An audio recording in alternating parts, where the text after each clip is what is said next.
Vamos iniciar, então, essa pequena reunião, esse bate-papo. Acho importante que esse encontro, né, seja o máximo possível interativo, então, mas ao final a gente pode abrir aí para esse bate-papo, para a gente trocar também experiências, ver a percepção de cada um de vocês, né? Então, primeiramente, agradecer a todos pela participação aqui nessa tarde.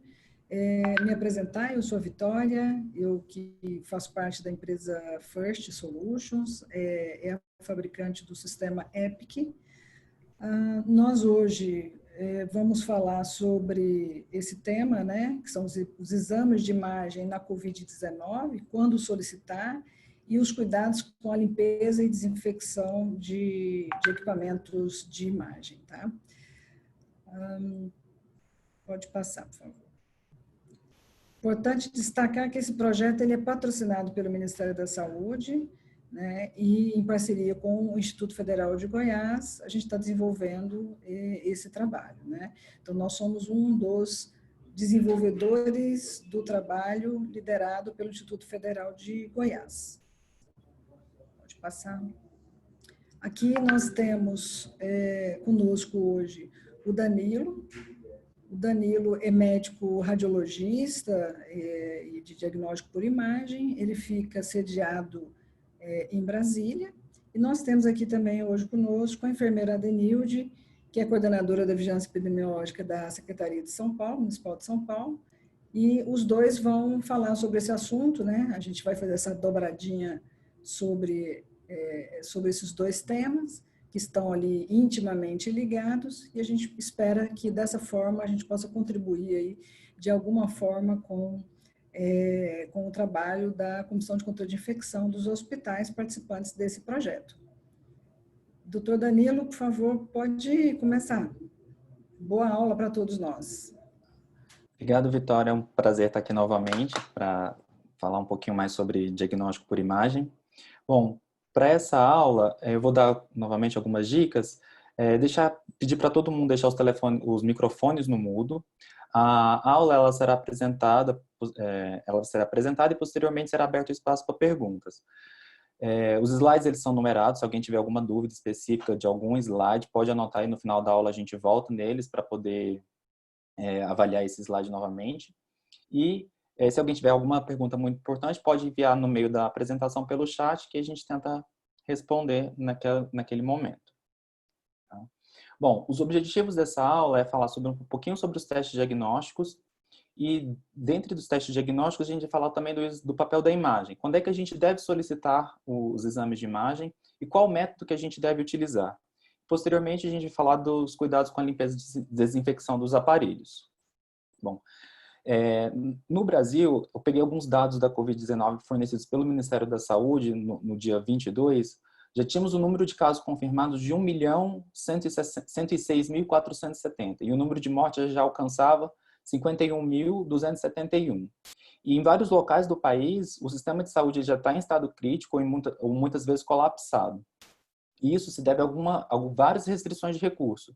Testes diagnósticos, leitos de UTI ou respiradores mecânicos, trabalhadores profissionais da área de saúde, médicos, enfermeiros, técnicos e outros relacionados à área de saúde, e o uso de equipamento de proteção individual.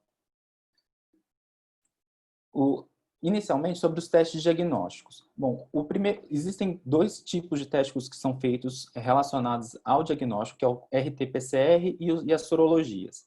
O RT-PCR ele vai detectar o material do vírus, o material genético do vírus. E as sorologias ela vai detectar os anticorpos produzidos pelo organismo. O RT-PCR ele tem uma sensibilidade de 37% a 90%, é o padrão ouro para o diagnóstico do coronavírus. Essa sensibilidade ela varia porque ela depende da qualidade da amostra, como é que ela é feita, como é que é feita essa coleta, como essa amostra que foi coletada ela é manejada, como é que é feito o transporte, a temperatura ela tem que estar adequada e quando é que ela foi coletada, em qual fase da doença. Tá? Então, assim, o período correto da coleta para o PCR é entre o terceiro e o sétimo dia do início dos sintomas. Tá? Esse material ele é coletado com suave, que é esse cotonete comprido, e ele tem que ir até o fundo mesmo do nariz. Ele é introduzido pelo nariz e tem que coletar o material que fica lá na nasofaringe, que é a região mais posterior da fossa nasal. E o RT-PCR ele demora geralmente em torno de 24 horas. Alguns laboratórios conseguem entregar esse exame com menos tempo, mas em alguns lugares esse tempo está demorando até 7 dias, mas ele geralmente não é um teste tão rápido de ter um resultado. Tá? Os testes sorológicos existem algumas formas, algumas técnicas. O teste rápido é aquele que a gente está vendo em alta aí na televisão. Tem o ELISA e a imunofluorescência, que são testes, que são métodos realizados dentro do laboratório. Tá? Ele vai detectar anticorpos, IgM e IgG. Alguns, dependendo, podem detectar o IgA também. O período de coleta é a partir do 7º dia, porque é nesse momento que esses anticorpos eles começam a ficar mais evidentes. Então, a partir do 7º dia, esses anticorpos começam a aparecer e por volta do 10º até o 15º dia é que eles vão estar em maior quantidade para serem detectados para esse teste. Tá? Então, como esse período de coleta ele é mais tardio, o diagnóstico é feito de maneira mais tardia.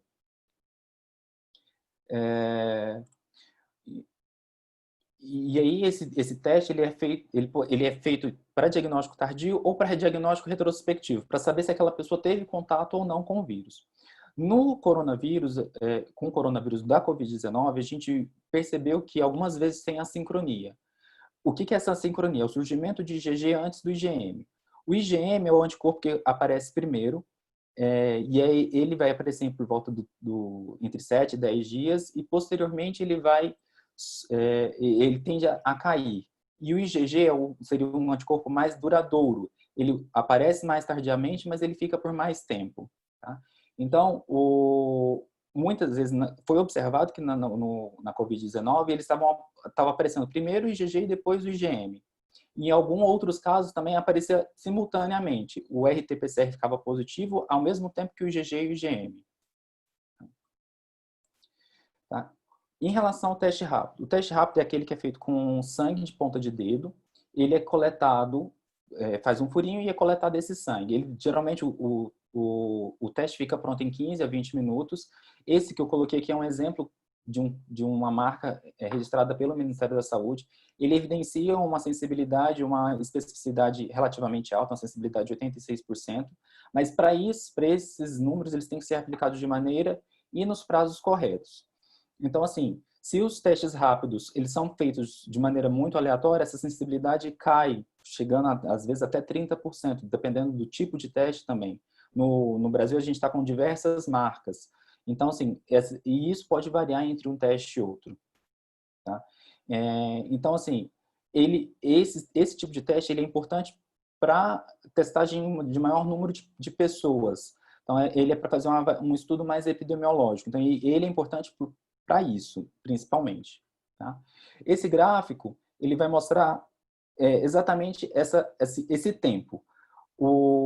Aqui embaixo a gente tem o tempo em dias. A gente vê que o aumento da carga viral ele ocorre primeiramente, que é essa curvinha amarela, e os anticorpos eles vão acontecer posteriormente. O IgM aqui na curva em vermelho e o IgG essa linha verde.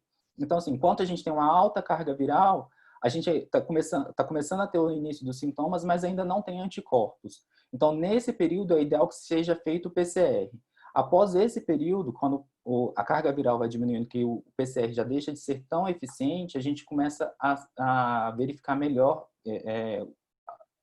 fazer o diagnóstico, principalmente pelo IgG e pelo IgM.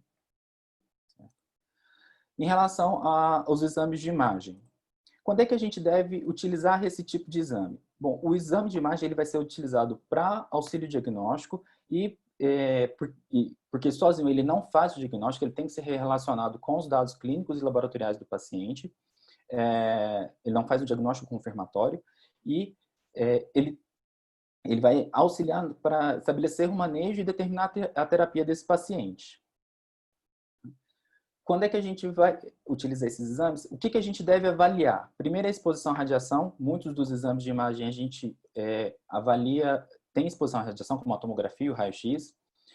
Avaliar o risco de transmissão da Covid-19 para outros pacientes e para os trabalhadores de saúde, avaliar o consumo de material de proteção individual e o tempo que é feito para limpeza e desinfecção da sala e dos aparelhos.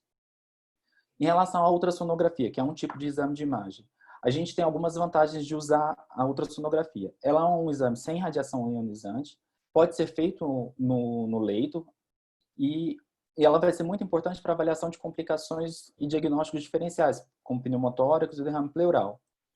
Mas ela apresenta algumas desvantagens. A ultrassonografia ela tem uma experiência limitada principalmente no uso para acompanhamento de pacientes com a Covid-19. É examinador dependente, ou seja, o médico que faz, ele precisa de um treinamento, tem que ter uma maior proximidade desse médico com o paciente, ele sempre fica muito próximo do paciente, e isso acaba gerando um aumento do uso de material de proteção individual, e a ultrassonografia, ela tem uma menor sensibilidade e especificidade em relação à tomografia de tórax. Mas a gente vai utilizar ela principalmente para triagem e acompanhamento de pacientes graves, na Covid-19, porque ela tem essa doença ela tem uma predileção pelas regiões subpleurais. Só que assim, ainda não se há evidências científicas comprovadas que o ultrassom ele deve ser utilizado de maneira rotineira. Muitos serviços já estão utilizando esse método para no auxílio diagnóstico, para descartar algumas alterações, como o derrame pleural e o pneumotórax, e avaliar como é que está tendo a progressão da Covid-19. Mas ainda não é recomendado isso de maneira rotineira, até mesmo pela questão do tempo que é necessário para se criar uma experiência e conseguir ter um diagnóstico mais assertivo. Tá? O raio-x de tórax, ele apresenta algumas vantagens, também como ele pode ser realizado no leito, não precisa fazer a mobilização do paciente e nem da equipe de assistência, porque toda vez que vai mover esse paciente da UTI, por exemplo, que é demandado uma grande equipe, um grande número de profissionais e dessa forma também um grande número de material de proteção individual. Então, isso reduz o uso desse tipo de material e com isso também, como o paciente não é mobilizado, reduz o risco de contágio de profissionais de saúde e de outras pessoas que possam estar naquele ambiente hospitalar. Tá? Mas como desvantagem, o raio-x ele tem uma baixa sensibilidade. As alterações que aparecem na Covid-19, elas vão aparecer mais tardiamente, lá pelo 12º dia. Então, assim, o paciente já tem que estar em um estado mais grave para a gente conseguir ver essas alterações pelo raio-x. E, além disso, é um exame que usa radiação ionizante. Tá? Mas a gente vai utilizar esse exame, principalmente nesses casos de pacientes internados na UTI, para avaliar a progressão da doença e os diagnósticos diferenciais, como a pneumonia no lobar, que é um sugestivo de pneumonia bacteriana, geralmente é uma complicação de um paciente que fica muito tempo internado, avaliar uma possibilidade de pneumotórax, ou derrame pleural, que às vezes são formas de evoluções de algumas doenças que estão relacionadas a pacientes que estão internados em UTI. Além disso, o raio-x vai conseguir evidenciar para a gente a localização de tubos, material de suporte à vida, a localização do tubo, se ele está adequado na traqueia, acesso central e outros materiais de suporte à vida. Mas assim, em algumas UTIs, eles utilizam o raio-x de maneira diária. Mas assim, em relação à Covid-19, a gente deve utilizar ele mais quando for necessário, porque vários estudos verificaram que não tem uma alteração da mortalidade para esses pacientes e nem o tempo de internação e de ventilação quando se é feito o raio-x todos os dias. O raio-x ele vai ser utilizado para caso esse paciente tenha alguma alteração clínica ou tenha tido algum manuseio clínico, algum manuseio de material de suporte à vida, como tubo, que aí precisa confirmar a localização.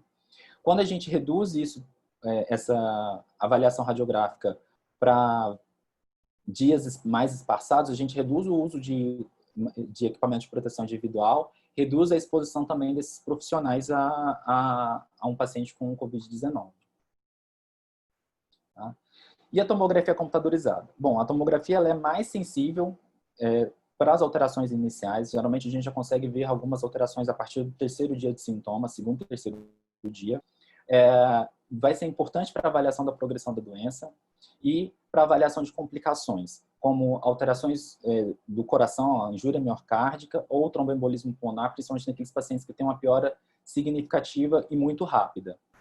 Tá? E isso ela vai ajudar a excluir diagnósticos alternativos, como a pneumonia causada por bactéria ou outras doenças pulmonares que também podem gerar alguns sintomas semelhantes ou imagens parecidas com a da Covid-19.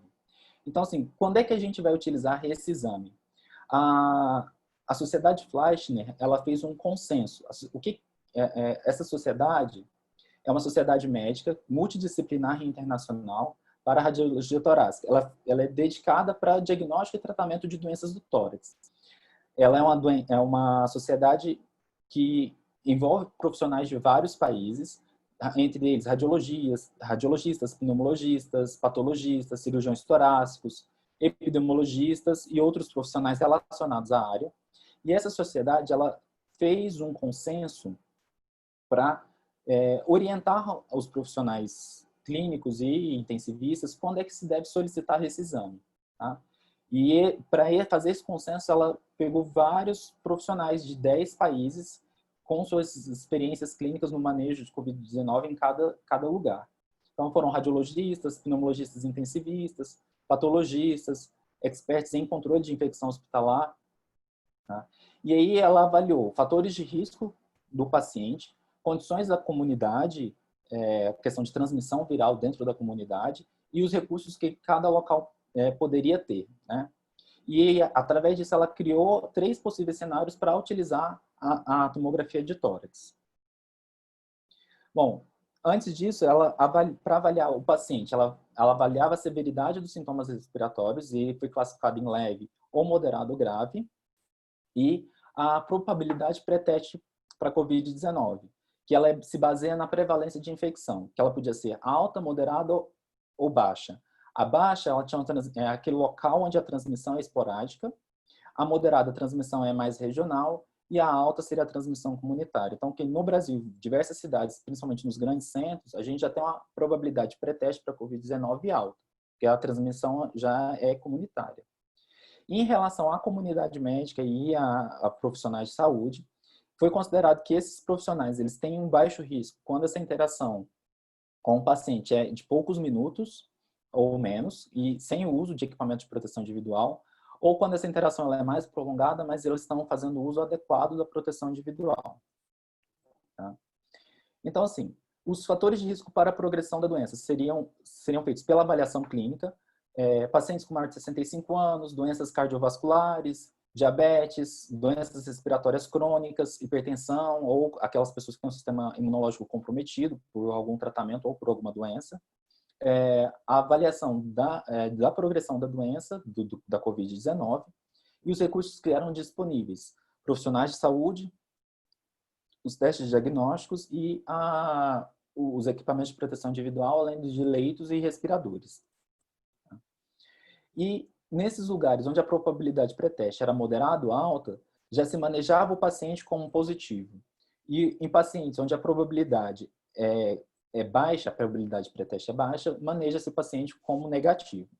Então, assim, no primeiro cenário, a gente tem pacientes com sintomas leves, com qualquer probabilidade pré-teste, alta ou baixa, e sem restrição de recursos. Então, assim, tudo que fosse necessário para utilizar para o paciente tinha disponível. Nesse caso, então, o paciente chegou com sintomas gripais leves. Foi feito o teste para COVID-19. Ele veio positivo, vai avaliar o fator de risco para a progressão da doença. Se esse paciente é idoso, tem algum problema clínico, alguma comorbidade. Se ele tem, é feito o exame de imagem. Se ele não tem esses fatores de risco para progressão, não é indicado fazer o exame de imagem. O mesmo acontece quando o teste está indisponível e tem uma alta probabilidade pré-teste. Quando o exame é negativo, não é indicado em fazer o exame de imagem. O mesmo acontece quando a probabilidade pré-teste é baixa e o exame de diagnóstico laboratorial está indisponível. Em todos esses pacientes vai ser feito uma avaliação, um acompanhamento para piora clínica. Se esse paciente tem uma piora clínica, aí sim é indicado a fazer a imagem em qualquer uma dessas situações. E quando o paciente não tem uma piora clínica, mantém-se o acompanhamento.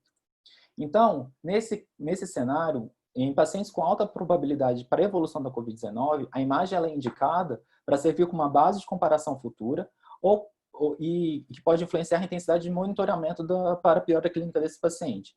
Então, assim, se o paciente ele tem uma alta probabilidade, já tem algumas alterações pulmonares, esse paciente ele tem que ser olhado mais de perto. Tá? Se não, ele já pode ficar em casa, às vezes está fazendo um auto-monitoramento, ele mesmo avalia se está tendo piora ou não. Tá? Agora, em um cenário em que tem pacientes apresentando sintomas leves, mas já tem a restrição de recursos, falta material de proteção individual ou falta profissionais, por exemplo, os exames de imagem em nenhum momento é indicado nesse caso de pacientes com sintomas leves. Tá? E o cenário 2 seria aqueles pacientes já com sintomas respiratórios moderados a graves, em qualquer probabilidade pré-teste, em qualquer daquelas situações de prevalência da transmissão da COVID-19 e também sem restrição de recursos. Nesse caso, o paciente chega em estado moderado ou grave e é feita a avaliação pelo teste diagnóstico laboratorial. Se ele vem positivo, o exame de imagem ele é indicado. Tá? E quando ele vem negativo, ou esse exame está indisponível, o exame de imagem também é indicado. Por que isso? Bom, quando vem positivo, a gente faz o exame de imagem e acompanha o paciente para ver se ele tem uma piora clínica. Se ele tem uma piora clínica, se faz um novo exame de imagem. Caso ele não tenha uma piora clínica, mantém-se o acompanhamento, fazendo só o exame de imagem inicial. Quando o exame é negativo ou está indisponível, faz o exame de imagem. E se isso para poder sugerir um diagnóstico diferencial, e aí quando essa imagem, que faz através dessa avaliação da imagem, da tomografia de tórax, esse paciente apresentou um diagnóstico diferencial, por exemplo, uma pneumonia bacteriana. Aí esse paciente ele já vai ser direcionado para o tratamento da pneumonia bacteriana e de acordo com os protocolos de cada lugar. Tá? Mas se esse exame de imagem ele vem com achados típicos para a COVID-19 e não tem nenhum outro diagnóstico de diferencial para ser sugerido, sugere-se que faça um novo teste para laboratorial de COVID, porque isso pode ter sido um falso negativo. Tá?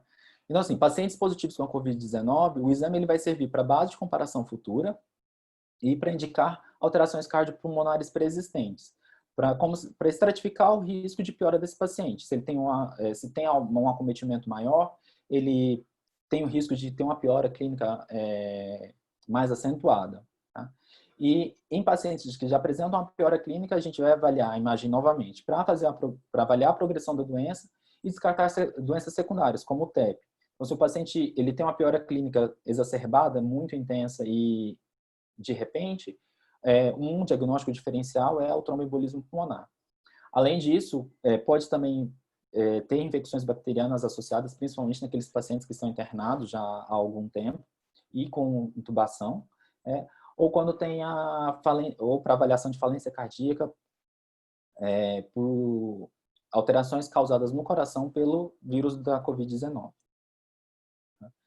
E em pacientes negativos ou sem o teste confirmatório, quando a imagem ela vem com achado típico para a COVID-19 e tem uma alta probabilidade de pré-teste, provavelmente o teste diagnóstico que foi feito, o RT-PCR ou o teste rápido, o teste sorológico, ele pode ter sido um falso negativo. E aí é feita uma nova testagem, se estiver disponível, para poder confirmar que aqueles achados realmente estão relacionados à infecção pelo SARS-CoV-2. Tá? E quando esse teste não é disponível, e ainda assim tem um achado típico na imagem, a gente vai fazer uma conduta baseada em avaliação clínica e a probabilidade pré-teste. Então, assim, meio que a gente vai desconsiderar esse teste laboratorial e vai tratar o paciente de acordo com a clínica e com a imagem sugerida. Tá? E no terceiro cenário, seria para aqueles pacientes que têm um estado respiratório, sintomas respiratórios moderados a graves, tem uma alta probabilidade pré-teste para infecção por COVID-19. Mas os recursos aqui eles já são restritos. Então tem que se fazer, os profissionais vão ter que fazer uma triagem desses pacientes para o uso de leitos, ventiladores, profissionais de saúde, o uso de EPIs e até mesmo para os testes para a COVID-19. Então seria aquele cenário já de quase colapso do sistema de saúde. Tá? Então, assim, onde os testes, em relação ao teste confirmatório, o RT-PCR, que demora pelo menos 12 horas para resultado, ele fica impraticável para ser um exame de triagem. Então, a gente não tem um teste rápido para dizer, o paciente chegou com sintoma, a gente faz o teste e já tem o diagnóstico de imediato. Então, muitas vezes, essa situação pede para o clínico ou intensivista fazer uma conduta, muitas vezes relacionadas aos sintomas e sem que ainda tenha confirmação de qual é o diagnóstico desse paciente. Então, nesse caso aqui, o exame de imagem, a tomografia, ela vai trazer informações a mais. Então, assim, quando o teste rápido para COVID-19, ele está disponível. É um teste, não é o teste rápido, aquele cassetinho, o cassete que a gente usa que é feito na rua, né? Seria um teste de resultado rápido. Se ele é disponível, faça o teste e aí avalia se ele é positivo ou negativo. Se esse teste que tem resultado rápido, ele for positivo, ele é indicado o exame de imagem para esses pacientes e aí posteriormente faz a monitorização para a piora clínica desse paciente. Se houver uma piora clínica desse paciente, é indicado fazer uma nova imagem, fazer uma nova tomografia. Se essa monitorização clínica, o paciente continua bem, mantém-se o acompanhamento. Tá? Quando o teste rápido ele é indisponível ou o teste veio negativo, o exame de imagem ele é indicado, porque esse é um paciente que está com um quadro clínico mais acentuado, mais grave. Isso para avaliar diagnóstico diferencial, tá? E ver qual é o possível diagnóstico pelo exame de imagem e aí daí tomar as condutas adequadas, ou se esses achados forem típicos para COVID-19, ou não tem nenhum outro diagnóstico diferencial sugerido, e aí ele vai passar esse paciente passa por uma avaliação de triagem médica. Vai avaliar as condições do ambiente, como é que se tem local para internação, como é que está a questão dos leitos, de ventiladores mecânicos, o controle de infecção e os recursos disponíveis, o material de proteção individual. Tá? Isso para poder considerar que aquele paciente, junto com a clínica, ele tenha um diagnóstico bem sugestivo de Covid-19. Tá? Então, assim, para o teste rápido de Covid-19, negativo ou disponível, a imagem ela vai ser usada como ferramenta de triagem junto com a avaliação clínica. Ela vai direcionar o uso dos recursos disponíveis e o controle de infecção. Esse paciente que apresenta um achado típico para Covid-19 não conseguiu fazer o teste, ele deve ser isolado. A orientação dele é ficar em isolamento de contato com outros pacientes, né? E como é que esse paciente ele vai ser manejado? Se ele vai ser internado, se ele vai ser mandado para casa, se ele tem que ir para uma UTI, tá? E quando quando esse teste é realmente indisponível, não consegue se fazer o teste de PCR e tem-se uma alta probabilidade de pré-teste, e os achados de imagem eles são típicos, são característicos para a COVID-19, o intensivista ele vai considerar que isso é uma doença, a doença causada pelo SARS-CoV-2 e aí ele vai tratar dessa maneira para a COVID-19. Tá? Então, o uso da imagem para o diagnóstico de COVID ele ainda é controverso. A gente não pode usar a imagem sozinha para confirmar que é COVID-19, então, porque algumas, como a gente viu na aula anterior, algumas doenças pulmonares elas podem ser muito parecidas, mas ela vai ajudar muito na questão quando não se tem o teste disponível. Então, e além disso vai ajudar na avaliação da gravidade e dos recursos que estão disponíveis para poder manejar esse paciente. Tá? Em relação ao uso da tomografia, para os pacientes que já tiveram a recuperação da COVID-19, já saíram da internação, então, assim, até o momento não tem nenhum estudo, não tem estudos suficientes com esses sobreviventes para indicar ou não o uso de um controle por tomografia, do controle do acometimento pulmonar por tomografia. Vai ser importante fazer uma nova tomografia nesses pacientes quando se tem um novo quadro de saturação, perda da saturação de oxigênio no sangue, ou para avaliar o prejuízo da função pulmonar. Então, ela vai ser indicada nessas duas situações. Porque aí a gente vai conseguir avaliar sequelas causadas pela infecção ou pela internação, como a ventilação mecânica. Longo tempo de ventilação mecânica ele pode causar algumas alterações pulmonares, algumas sequelas, tá? Ou para avaliar se tem algum processo pulmonar diferente e tratável, como a infecção bacteriana. E quando a gente faz uma tomografia, por exemplo, de abdômen, esses pacientes apresentam achados típicos na base pulmonar, que quando faz uma tomografia de abdômen, a gente consegue pegar um pouquinho do pulmão, a base do pulmão. E nessa parte avaliada, a gente consegue ver de forma incidental achados típicos para a COVID-19. Bom, a gente sabe que os pacientes assintomáticos, eles representam cerca de 17,9% a 33,3%. Esses são aqueles completamente assintomáticos. Tá? Pacientes oligossintomáticos, aqueles que têm poucos sintomas, às vezes só uma coriza, uma dor de cabeça, ou assintomáticos, eles podem contribuir muito para o espalhamento rápido dessa doença. Então, quando se acha de forma incidental esses achados típicos na tomografia, apesar deles serem inespecíficos, esses pacientes eles devem ter uma orientação para um isolamento, para tentar reduzir a contaminação de outras pessoas. Então, assim, quando tem esse achado típicos, onde há transmissão comunitária, que é o nosso caso, esses achados são altamente sugestivos para a doença e deve ser direcionado para a investigação da COVID-19. Tá? Então, assim, dessa parte, resumindo, sobre os testes diagnósticos, a gente tem o padrão ouro, que é o RT-PCR, e ele deve ser feito entre 3 a 7 dias. Os testes sorológicos, preferencialmente, a partir do 10º dia. E eles devem ser feitos principalmente quando se perdeu a janela para usar o RT-PCR, ou seja, suspeitou-se da doença após o 7º dia de sintoma, tá? Ou para confirmar que teve contato com a doença. A pessoa foi assintomática ou oligossintomática, teve poucos sintomas e suspeita-se que teve um contato com uma pessoa positivamente para a COVID-19, só que passou o tempo para fazer o RT-PCR. E aí ela faz o teste sorológico para poder identificar realmente se teve contato com a doença, como se ela tivesse tido a doença e gerou uma certa imunidade, né? Mas isso tudo deve ser orientado pelo médico assistente. Ele tem que ser avaliado cada caso para poder ser orientado qual seria o melhor teste para qual momento, né? E nos exames de imagem? Quando o teste diagnóstico, teste sorológico ou o PCR, o teste de sangue, ele é disponível, quando tem sintomas leves e sem fatores de risco para pioras, o exame de imagem ele não está indicado. Quando os sintomas são já moderados a graves e o teste é disponível, a TC ela é importante para avaliar o acometimento pulmonar e determinar o tratamento desses pacientes.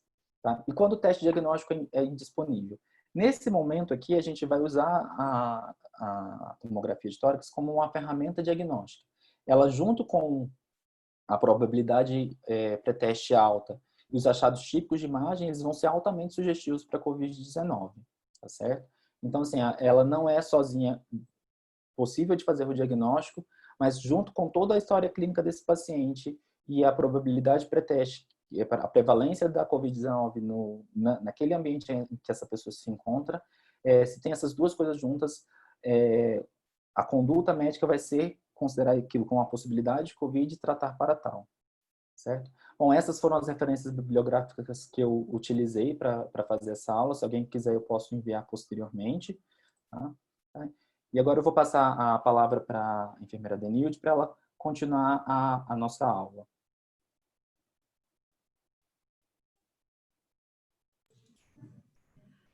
Boa tarde, estou aqui trocando os slides, né, compartilhando a minha aula. Quero agradecer aí a presença de vocês. Nos próximos 15 minutos, nós vamos falar um pouquinho a respeito do cuidado com a limpeza e a desinfecção desses equipamentos, né, que o Danilo colocou para a gente. Tá? Então, na verdade, é sempre bom a gente ter um racional teórico, né? Então, a nossa apresentação vai ser dividida nesse racional teórico, para a gente poder relembrar a importância do ambiente, tipo de exame diagnóstico preventivo, né? Que é o que a gente chama de MDP, que cada vez mais cresce dentro dos serviços, porém a gente vai se restringir aos equipamentos diagnósticos que o Danilo apresentou na aula dele. a importância do meio ambiente, a medida de prevenção e a exposição ocupacional. Queria saber se vocês estão me vendo, se está tudo certinho com a apresentação. Bom, o racional calórico, né? É só para a gente lembrar que a limpeza cuidadosa e a desinfecção das superfícies ambientais, elas são elementares, né? E isso funciona como um eficaz programa de limpeza. Nesse estudo que eu estou apresentando aqui para vocês, as práticas tradicionais de limpeza e desinfecção manuais em hospitais geralmente são abaixo do nível ideal. Então, a gente já tem que pensar nisso, a técnica adequada para que haja uma limpeza eficaz. A dificuldade de lidar com a equipe operacional é muito complicado, principalmente definir quem limpa o quê, né? A não observância das recomendações dos fabricantes, principalmente em relação às diluições dos produtos, e a escolha de produtos inadequados, sem uma eficiência microbiana comprovada. Por isso é importante atentar para a aquisição desses produtos. Ainda em relação... Bom, ainda em relação a essa situação do ambiente, né? Bem desconfiado. Quais os riscos para os pacientes e profissionais de saúde? Então, nós vamos ter pacientes externos, pacientes internos, todos esses pacientes submetidos a exames diagnósticos. Então, teremos um risco igual, tanto numa situação do paciente internado como não internado. E pensando no COVID, né, conforme o Danilo colocou, dessa triagem, então é muito importante que todos os pacientes com síndrome gripal, né, com síndrome respiratória, eles sejam então colocados desse ponto de vista como suspeita de pacientes com COVID. Esses são os serviços que fazem parte da medicina diagnóstica e preventiva, tá? E o que é muito importante, tanto para a situação de COVID, porque nós pensamos, então, em precaução de contato, né, e precaução respiratória, então, o treinamento e reciclagem, né? Esse treinamento e reciclagem, ele é um desafio para todos os serviços em relação à adoção de precaução padrão. Eu deixei esse slide aqui para vocês, só para a gente pensar no treinamento e reciclagem, né? De um lado, a gente está pensando que o pessoal está fazendo tudo conforme foi treinado, e do outro lado a pessoa se apresenta de uma forma que não é muito adequada. Então, esse treinamento, ele tem que ser feito uma reciclagem. Então, todo mundo, quando começou a questão do COVID, realizou treinamentos diversos dentro do hospital. Essa reciclagem, ela tem que ser constante e avaliada se realmente aquele equipamento está sendo limpo conforme está nos protocolos. Bom, mas o que é essa precaução padrão que a gente sempre fala, né? A precaução padrão, então, é um conjunto de medidas que devem ser aplicadas nessas situações por todos os profissionais de saúde. Em que situação? Para todos os pacientes, né? Então, se eu tenho que entrar em contato com alguma secreção desse paciente, sangue, secreção, excreção, qualquer outro fluido corpóreo, eu vou utilizar um equipamento de proteção individual necessário para aquele risco que eu estou me expondo. Por exemplo, eu vou usar máscara cirúrgica em alguma situação, e em relação ao COVID, usar a máscara em 95 e outra. Mas o que a gente quer chamar a atenção aqui em relação à precaução padrão é esse cuidado, né, de adesão às boas práticas em saúde, de higiene de mãos, higiene ambiental e o uso dos equipamentos de proteção individual e coletiva. Então, em relação à precaução padrão, qualquer ambiente, equipamento e material deve ser tratado com a mesma técnica. Isso é um padrão. Qualquer matéria orgânica deve ser considerada fonte de contaminação, porque existe um risco teórico dessa contaminação. Os EPIs, eles devem ser utilizados, então, com indicação precisa, e a higiene de mãos é considerada uma importante medida para a proteção pessoal e ambiental. Então, nessa fotinha que eu mostrei, que eu deixei aqui na apresentação para vocês, é só para reforçar aquela questão da microbiota transitória e da microbiota residente, né? Então, vocês veem que tem umas bactériazinhas aí despencando da mão, só para lembrar que os micro-organismos, eles são também, principalmente esses que têm importância na transmissão das infecções, da contaminação, da exposição ocupacional, que está muito forte em relação ao COVID. é essa facilidade que esse micro-organismo tem de desprender da mão, da superfície da mão. Por isso, a higienização das mãos ele é fundamental para não contaminar o equipamento que estamos utilizando para realizar o procedimento no paciente. Como que eu devo tratar esse equipamento e esses materiais envolvidos? Então, deve sempre ser realizada limpeza e desinfecção entre os usos, preferencialmente detergente desinfetante. Nós estamos alcoolizando tudo, né? Daqui a pouco os telefones estão alcoólicos, né? Os computadores, porque a gente está passando álcool em tudo, de repente até na gente. Mas tem que lembrar que tem que ser feita uma limpeza prévia. Então, se eu só alcoolizar constantemente uma superfície e não remover dessa superfície sujeira, poeira, né, eu posso estar comprometendo o meu processo de desinfecção. Por isso, se possível, o ideal é que tenhamos detergente desinfetante, porque o produto de limpeza já está juntamente com o produto de desinfetante e a grande maioria deles não precisa de enxágue. Então, a gente ganha tempo, economiza em produto e em técnica, porque você vai ensinar apenas um momento dessa limpeza. Manter os panos descartáveis disponíveis. Isso é muito importante para as pessoas saberem com quem elas vão limpar.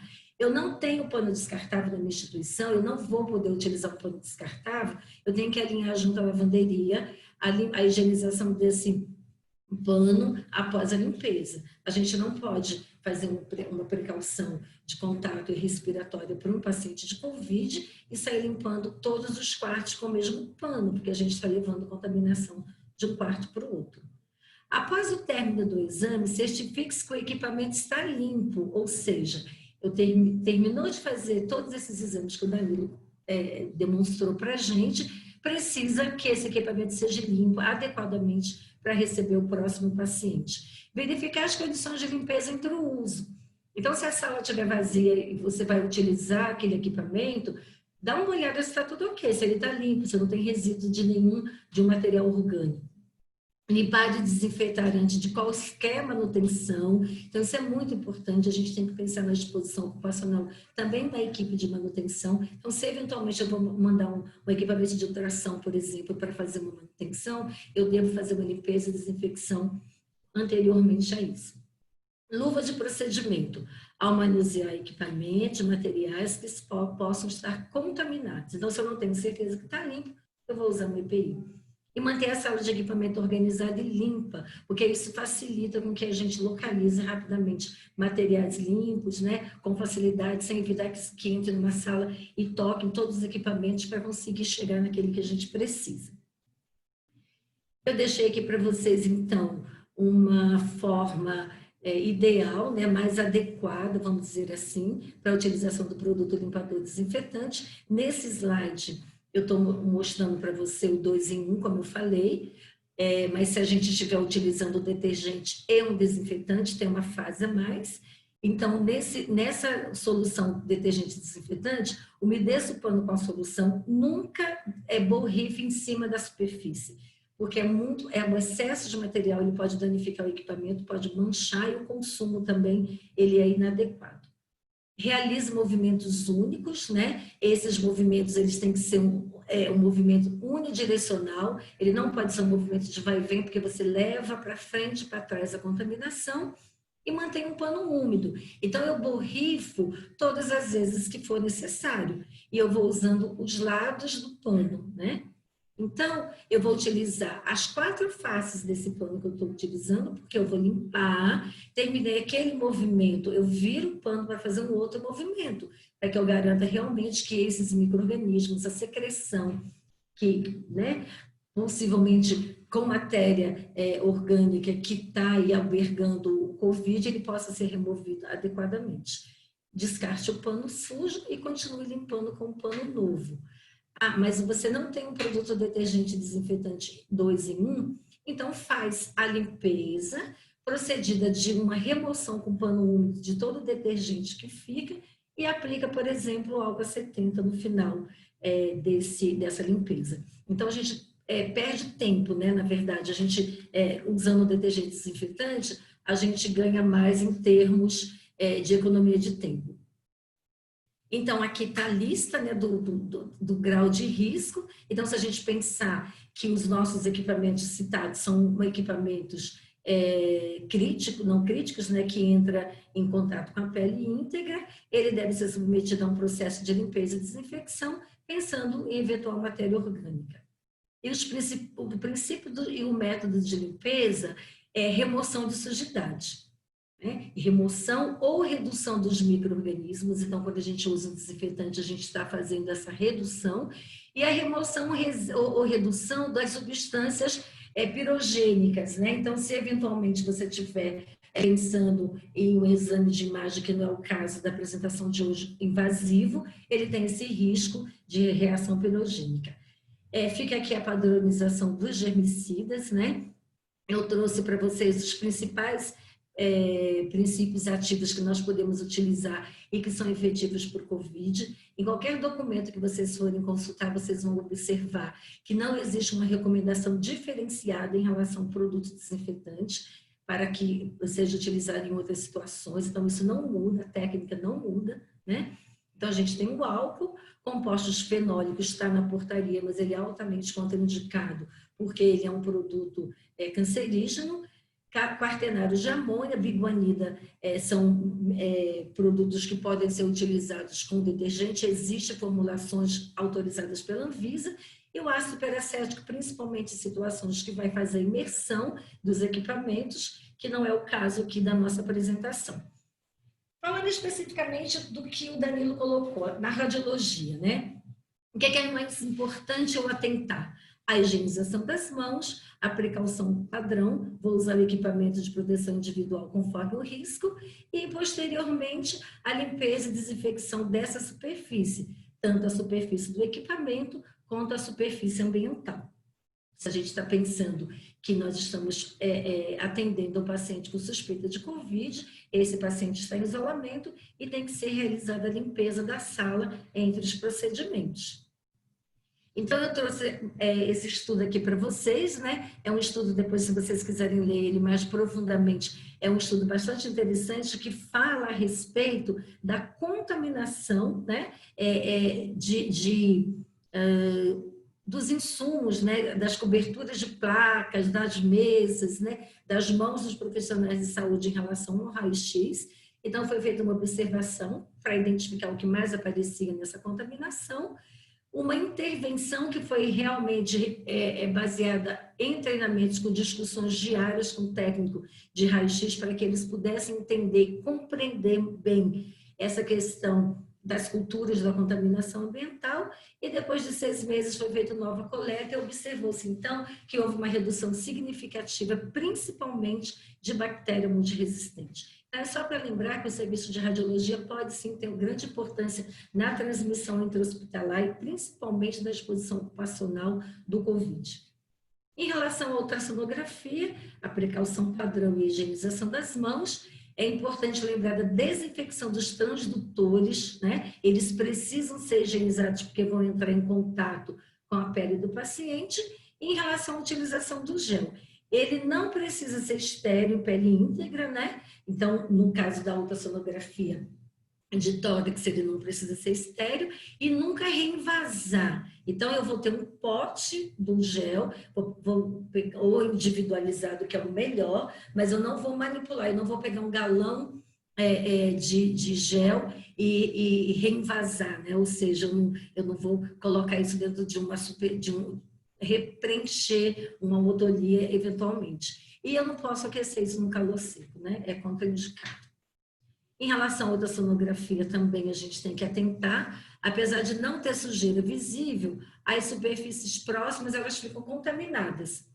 O equipamento fica contaminado, né? Porque você está manipulando, tocando no paciente. Existe risco de contaminação para o paciente, para os profissionais de saúde, e qualquer superfície, equipamento tocado pelas mãos, ou do profissional ou do paciente, ela pode estar contaminada. Então, esse slide aqui, na verdade, é um slide, essa foto é uma foto tirada de uma unidade de terapia intensiva, mas o que eu quero chamar a atenção aqui são as possibilidades de contaminação do ambiente de superfícies de alto contato com as mãos, como acontece nos serviços de imagem, né, que se toca em muitas superfícies.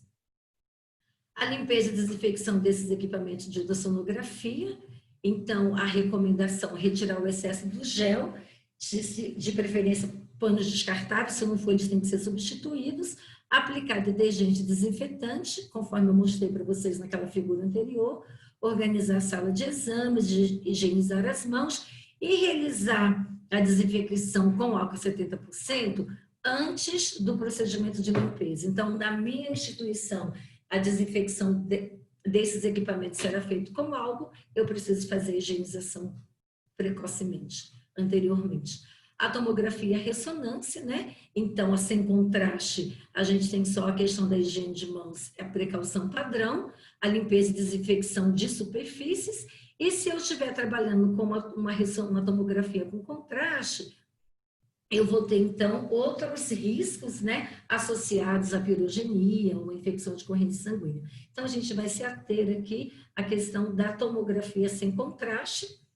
O equipamento, ele entra em contato com o paciente, podendo estar contaminado com micro-organismo, por isso a importância da limpeza prévia, e é importante tanto na transmissão de infecção para os pacientes, como os profissionais, da mesma forma que a gente falou do equipamento de ultrassom. Mas, além do equipamento, a gente tem que atentar para tudo isso, né? Dentro de uma sala de tomografia, de ressonância, nós vamos ter travesseiros, bobinas, o próprio teclado para fazer ali o laudo do exame, né? O aparelho, né? A máquina propriamente dita, travesseiros utilizados. Então, na recomendação de limpeza, precisa visualizar, precisa que esteja constando todos os tópicos em relação a todos essas superfícies que vão ter contato com o paciente e também contato com o profissional de saúde. Em relação aos cuidados do ambiente, né, é muito importante a gente atentar, então, para o momento do procedimento de coleta de suave de nasofaringe para o diagnóstico, que foi colocado pelo Danilo. Esse é um momento onde existe grande risco de formação de aerossol, então a recomendação é que essa sala ela seja limpa rigorosamente e que preferencialmente siga as mesmas recomendações em relação à tuberculose, né? Que você fique 2 horas com essa sala em repouso depois de fazer essa limpeza, né? Para que esse ambiente realmente ele seja limpo se você não estiver usando uma sala de pressão negativa, que aí a recomendação é só mesmo da questão da limpeza. Lembrar da exposição ocupacional, vocês estão vendo nas estatísticas, jornais, televisão, sites oficiais, falando a respeito do adoecimento dos profissionais de saúde. Então, adesão às recomendações, precaução de higiene de mãos, as precauções específicas, no caso, ao uso de máscara N95 com o protetor facial na coleta dos exames. Não existe imunização por Covid, né? É a hora da gente lembrar as pessoas que não querem se vacinar, que é contra a vacina. Se a gente tivesse uma vacina, a gente estaria muito bem, como a gente teve na questão do sarampo ano passado, mas a gente precisa estar imunizado para outras doenças que são imunopreveníveis.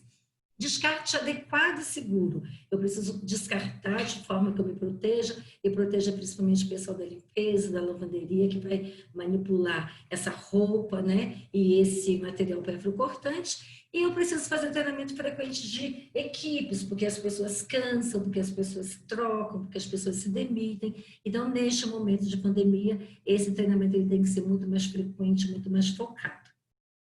Então, o que eu queria resumir para vocês, o que é importante para a gente levar? As medidas de adesão, precaução padrão e precaução específica, em qualquer situação.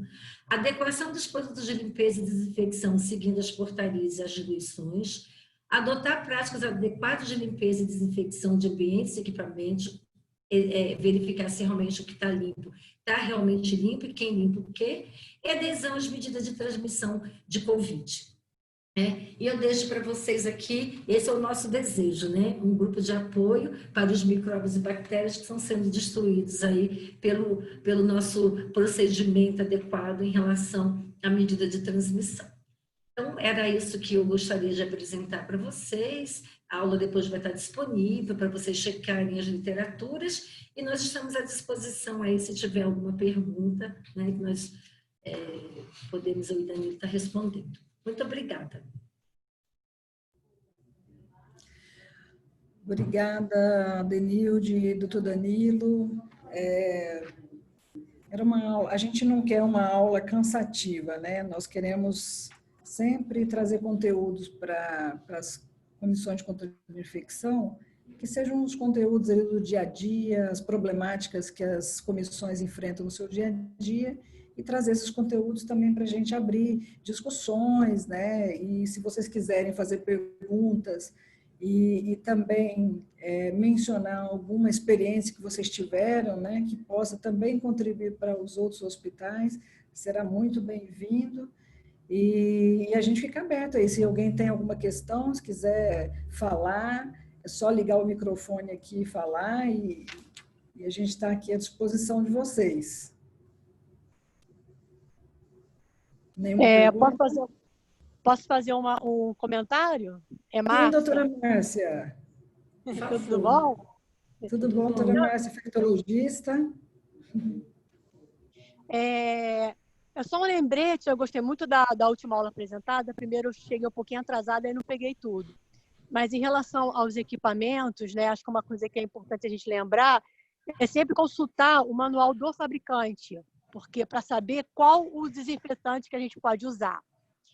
E porque às vezes existem algumas incompatibilidades, principalmente com telas que você tem que tocar, de ajuste eletrônico. Então, essa verificação, e sempre incluir a engenharia clínica nessa avaliação junto, né, se tiver essa oportunidade. E uma outra coisa também que eu aprendi, experiência própria, é determinar quem vai limpar o quê. Porque às vezes a gente que está no controle de infecção, a gente sabe, né? Que aí a gente... O que acontece? A gente quer que limpe, a gente faz a rotina, mas se a gente não estiver junto com a enfermagem, com a equipe da radiologia e definir quem vai limpar o quê, acaba que você pensa que está fazendo a limpeza de desinfecção e não está, né? Então, acho que era isso que eu queria só comentar aí com vocês. Excelente. É aquilo que está... Tem muita gente, né? Tem que ter um dono, né? Que se tiver muitos donos, né? Pode ficar sem limpar, né? Essa colocação é bastante pertinente, né? Quem limpa o quê? Isso tem que estar definido. Existem muitos estudos, né, doutora, que a gente vai olhar dentro do hospital e, na verdade, não precisa fazer nenhuma medida adicional. É só fazer aquilo que estava combinado e que as pessoas esqueceram de fazer, né? Exatamente. O que a doutora colocou é bastante importante. Inclusive porque muitos produtos, como eu expliquei para vocês, que se a gente vai alcoolizar, precisa fazer a limpeza com detergente, tem muitos equipamentos que não pode ter umidade de forma alguma. Então, esses detergentes 2 em 1, eles ajudam muito em relação a isso. Principalmente equipamentos de UTI, que tem aqueles detalhes eletrônicos, né, muito delicados. Então, de repente, se não puder fazer um investimento no hospital para usar esse produto em todos os serviços, inicia-se, então, nessas áreas mais críticas, né? Do ponto de vista de transmissão de infecção e do ponto de vista do equipamento, porque se ele ficar danificado por uma falha na limpeza, certamente ele não vai perder a garantia do fabricante. Então, isso que a doutora colocou é muito importante, alinhar com a engenharia clínica. Sempre consultando o manual do fabricante, né? Sim.